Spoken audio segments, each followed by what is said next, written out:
Nous allons terminer notre chapitre sur les paramètres société, sur tout ce qui va concerner les chantiers, planning, multidépôt et postes complémentaires. Donc ici, par rapport au chantier, eh bien, on va laisser donc ici toutes les informations donc par défaut. Donc là, il n'y a rien de particulier à modifier. Donc ça, c'était pour les options générales. Au niveau des chantiers, voilà, ça c'est intéressant. C'est un peu comme les devis, hein, puisqu'on verra qu'après l'intérêt, c'est de placer plutôt par un chantier que de passer par devis, commande, BL et facture, et de tout faire par des chantiers. Et bien ici, après, on a plusieurs statuts. Donc ici, vous pouvez aussi donc personnaliser vos propres statuts, donc en fonction de votre activité par exemple. Ensuite, donc au niveau des plannings, donc là on verra, eh bien effectivement, donc là c'est un planning par défaut, hein, donc ça c'est le planning de l'entreprise, hein, puisqu'on verra après effectivement, hein, par rapport donc à des intervenants, on peut donc affecter des plannings particuliers.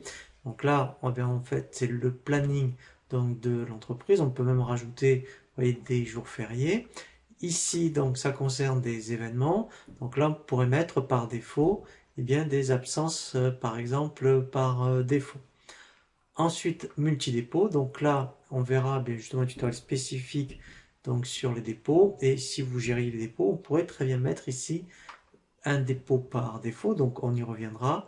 Et les postes complémentaires. Donc ça, en fait, on verra quand on voit la partie éléments. Eh bien, par rapport à tout ce qui est déjà proposé, on peut aussi utiliser ce qu'on appelle donc des postes complémentaires et comptablement, comme c'est vraiment annexe au niveau des activités, c'est codifié dans des comptes, vous voyez ici, 708. Voilà, donc ensuite ici, ce sont vraiment le paramétrage, donc ici par défaut donc de BP, donc là, il n'y a rien à modifier. La seule chose, c'est que, en fait, hein, on verra bien, puisqu'on peut envoyer tous les documents par mail, donc ici, après, si vous avez un serveur de messagerie qui vous est propre, et bien ici, en fait, dans tout ce qui est général et documents, après, voilà, ici, là, on peut personnaliser, donc ça, on y reviendra pour personnaliser, admettons, et bien l'envoi donc des mails, hein, donc avec vraiment donc un courrier donc personnalisé.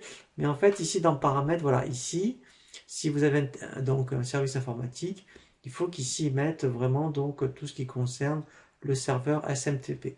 Et donc après, effectivement, quand on a fini tout ce paramétrage, alors moi je fais toujours enregistrer la modification à la fin, mais effectivement, au fur et à mesure que vous faites des modifications, et bien ici en fait on fait enregistrer les modifications. Voilà, donc là on a bien vu tout ce qui concerne les paramètres société. Maintenant on va voir en fait un nouveau chapitre sur tout ce qui va concerner les données de base.